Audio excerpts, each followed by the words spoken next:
Hi friends, welcome to our channel. இன்னைக்கு நம்ம வீடியோவில் ரொம்ப சுவையான மீன் பொடி மாஸ் எப்படி பண்ணுறதுன்னு பார்க்கலாம். மீன் பொடி மாஸ் பண்ணுறதுக்கு இன்னைக்கு 2 அயில மீன் எடுத்துருக்கிறேன். இதை வந்து சென்னை சைடில் வந்து கானாங்கத்தைன்னு சொல்லுவாங்க. இப்போ இந்த 2 மீனையும் நல்லா வாஷ் பண்ணி எடுத்து வச்சுருக்கிறேன். இப்போ இதை வந்து நம்ம இதில் உள்ள முள் தனியாக சதை தனியாக எடுக்கணும். அதுக்காக நம்ம உப்பு கொஞ்சம் மஞ்சத்தூள் போட்டு இதை கொஞ்சம் வேக வச்சு எடுத்துக்கலாம். இப்போ இது 2 எல்லாத்தையும் மிக்ஸ் பண்ணி நம்ம நல்லா வேக வச்சு எடுத்தாச்சு. இப்போ பார்த்தீங்கன்னா, நம்ம இதில் முள்ளு தனியா, சதை தனியா நம்ம வந்து எடுத்துக்கலாம். பார்த்தீங்கன்னா, இந்த மாதிரி எல்லாத்தையும் நம்ம ஒரு பவுல்ல பிச்சு வச்சுக்கலாம். இப்போ எல்லாத்தையும் நம்ம தனியா பிரித்து எடுத்தாச்சு. முள்ளெல்லாம் நல்லா பார்த்து எடுத்து பிரித்து வச்சுக்கோங்க. இப்போ நம்ம இதை எப்படி பண்ணுறதுன்னு பார்க்கலாம். ஒரு கடாயில் 2 ஸ்பூன் ஆயில் சேர்த்துக்கலாம். ஆயில் நல்லா சூடாகி வந்ததும் 1 டீஸ்பூன் கடுகு சேர்த்துக்கலாம். இப்போ கடுகு நல்லா வெடிச்சு வந்துடுச்சு. இப்போ இது கூடவே ஒரு கொத்து கருவேப்பிலை சேர்த்து நல்லா ஒரு வாட்டி வதக்கி விட்டுக்கலாம். இது கூடவே ஒரு பெரிய சைஸ் வெங்காயம் எடுத்து இந்த மாதிரி சின்னதாக கட் பண்ணி சேர்த்துக்கலாம்.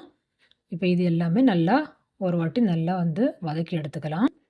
கொஞ்சம் கலர் சேஞ்ச் ஆகிற அளவுக்கு நல்லா வதக்கி எடுத்துக்கலாம். இப்போ இது கூடவே ஒரு பச்சை மிளகாய் இந்த மாதிரி குட்டியாக கட் பண்ணி போட்டுக்கலாம். அது கூடவே ஒரு தக்காளி அதையும் சின்னதாக கட் பண்ணி சேர்த்துக்கலாம். இப்போ இது எல்லாத்தையுமே வந்து ஒரு வாட்டி நல்லா வந்து வதக்கி எடுத்துக்கலாம். பாருங்கள், இப்போ வந்து இது எல்லாமே நல்லா வதங்கி வந்துடுச்சு. இது கூட ஒரு 1/2 டீஸ்பூன் மஞ்சள் தூள், 1 ஸ்பூன் மிளகாய் தூள், ஒரு 1/4 டீஸ்பூன் மல்லித்தூள் சேர்த்துக்கலாம். இப்போ இது எல்லாமே வந்து பச்சை வாசனை போகிற அளவுக்கு நான் மசாலாலாம் நல்லா ஒரு வாட்டி நல்லா வதக்கி எடுத்துக்கலாம்.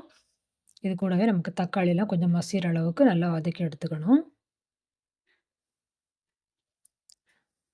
பாருங்கள், இப்போ நமக்கு இது எல்லாமே வந்து ஓரளவுக்கு நல்லா வதங்கி வந்துடுச்சு.